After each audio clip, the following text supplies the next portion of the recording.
जय जिनेन्द्र। आज आप सुनेंगे औपपातिक सूत्र में वर्णित एक कथा।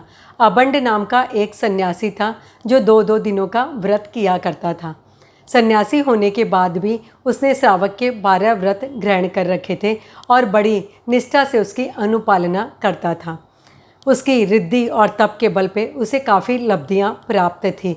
उसे वैक्रिय लब्धि प्राप्त थी, अवधि ज्ञान की लब्धि प्राप्त थी और लब्धि के कारण वो 100 घरों में एक साथ भोजन ले सकता था और उस भोजन को पचा भी सकता था।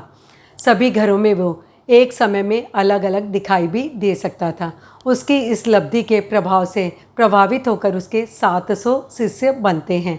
एक बार अबंड अपने शिष्य परिवार के साथ गंगा नदी पार कंपिलपुर से परिमतालपुर जा रहा था।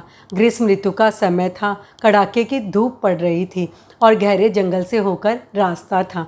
चलते चलते वे पथ भ्रमित हो जाते हैं, रास्ता भूल जाते हैं और जंगल में पहुंच जाते हैं। उनके पास जितना जल था वो समाप्त हो चुका था।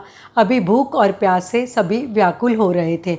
पास में गंगा नदी थी, उसका सचित जल वे पी सकते थे, लेकिन अबंड सन्यासी और उनके शिष्यों ने श्रावक के 12 व्रत ग्रहण कर रखे थे। बिना किसी की आज्ञा के वे जल नहीं पी सकते थे, क्योंकि यदि वे जल पीते तो उन्हें अद्यता दान का दोष लगता। उन्होंने काफ़ी इधर उधर देखा, किसी के आने से उसकी आज्ञा लेकर वे जल ग्रहण कर सकते थे। अनेक प्रतीक्षा की, लेकिन कोई भी उन्हें नहीं मिलता है। अंत में प्यास से उनकी बुरी हालत हो गई थी। वे सभी गंगा नदी के किनारे अपना आसन बिछाते हैं, भगवान महावीर को वंदन करते हैं, अनशन ग्रहण कर लेते हैं, अपने पूर्वकृत कर्मों की आलोचना करते हैं। संथारा उन्हें आ जाता है और सभी के प्राणांत वहीं हो जाते हैं।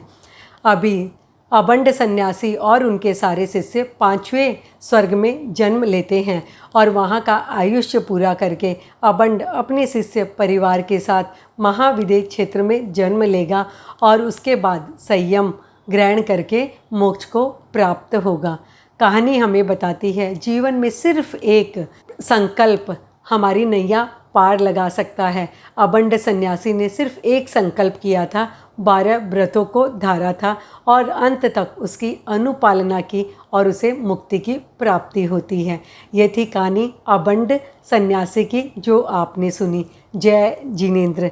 जैन धर्म की रोचक जानकारियों के लिए देखते रहिए जैन कहानियाँ। जिन आज्ञा विरुद्ध कुछ भी कहो तो मिच्छामि दुक्कडम।